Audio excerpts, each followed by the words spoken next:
নমস্কাৰ, মই এষ্ট্ৰলজাৰ গৌৰৱ বৰা। আজি আপোনাক 2 নম্বৰ বিষয়ে ক'বলৈ গৈ আছোঁ। যাৰ ডেষ্টিনি নম্বৰ 2 থাকে তেওঁলোকে কোনবিলাক ৰিলেশ্যনশ্বিপত বা কোনবিলাক ডেষ্টিনি নম্বৰৰ লগত তেওঁলোকৰ মিল থাকে। গতিকে আপোনালোকে ভালকৈ শুনিব, যাৰ ডেষ্টিনি নম্বৰ 2 থাকে তেওঁলোকৰ কোনবিলাক ডেষ্টিনি নম্বৰৰ লগত ৰিলেশ্যনশ্বিপত আহিলে ভাল হ'ব বা কোনোবা ৰিলেশ্যনশ্বিপত থাকিলে আপোনাৰ কাজিয়া পেচাল হ'ব, অশান্তি হ'ব। আপোনালোকে ভালকৈ শুনিব।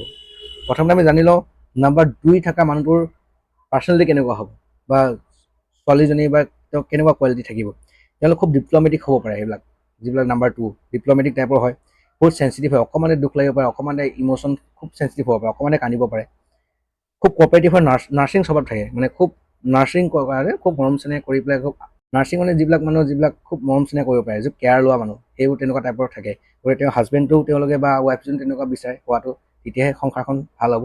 গতিকে সেইকেইটাৰ কাৰণে কেইটামান ডেষ্টিনি নম্বৰ আছে। সেই ডেষ্টিনি নম্বৰকেইটা যদি মিল হয় অপজিটৰ লগত, আপোনাৰ যদি 2 হয়, যদি অপজিট যোন আছে হাজবেণ্ড হওক বা ৱাইফে হওক, দুয়োজনৰ ক্ষেত্ৰত কৈ আছোঁ, তেতিয়াহ'লে ৰিলেশ্যনটো আগবাঢ়ি যাব। সেইকেইটা হৈছে 6, 6, 8 আৰু 9। যিকোনো এটা 6 হ'ব পাৰে, 8 হ'ব পাৰে, 9 হ'ব পাৰে। গতিকে এইকেইটা ডেষ্টিনি নম্বৰ যদি আপোনাৰ লগত আছে, কম্বাইন হৈ আছে, আপোনাৰ যদি অপজিটটো হয়, তেতিয়াহ'লে তেওঁৰ লগত ৰিলেশ্যনটো বহুত ধুনীয়াকৈ আগবাঢ়িব। লাভ ৰিলেশ্যন হ'লেও ধুনীয়াকৈ আগবাঢ়ি যাব, কোনো প্ৰব্লেম নাই।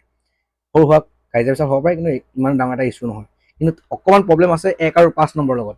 আপোনাৰ ডেষ্টিনি নম্বৰ যদি 1 হয় আৰু যদি 5 হয়, গতিকে তেতিয়াহ'লে সেইবোৰ লগত অকণমান পটেঞ্চিয়েল চেলেঞ্জেছ বুলি কোৱা হয়। গতিকে তাৰ লগত কাজিয়া পেচাল হোৱাৰ সম্ভাৱনা থাকিব। হয় এৰাৰিও হ'ব পাৰে, আকৌ ঘূৰি আহিব। বয়ফ্ৰেণ্ড গাৰ্লফ্ৰেণ্ডৰ মাজত এদিন দুদিন কথা পাতিব পাৰে, নাপাতিব পাৰে, আকৌ পাতিব, আকৌ নাপাতিব, তেনেকুৱা এটা চিটুৱেশ্যন হৈ থাকিব পাৰে। গতিকে আপোনালোকে তাৰ কিছুমান উপায় আছে, উপায়বিলাক কৰি ল'ব। মই যিকেইটা নম্বৰ ক'লোঁ, 5টা নম্বৰ ক'লোঁ, তাৰপিছত আৰু 4টা নম্বৰ থাকি গ'ল। সেই নম্বৰকেইটা যদি ডেষ্টিনি নম্বৰত আহি যায়, তেতিয়াহ'লে সেই ৰিলেশ্যনশ্বিপটো আগ নাবাঢ়িবও পাৰে বা ৰিলেশ্যনশ্বিপটো ব্ৰেকআপো হ'ব পাৰে, বা হাজবেণ্ড ৱাইফ থাকিলে হয়তো ডিভ'ৰ্চ পৰ্যন্ত হৈ যাব পাৰে। গতিকে আপোনালোকে নিজে চাই ল'ব। ধুনীয়াকৈ মই বুজাই দিছোঁ, থুলমূলকৈ বুজাই দিছোঁ।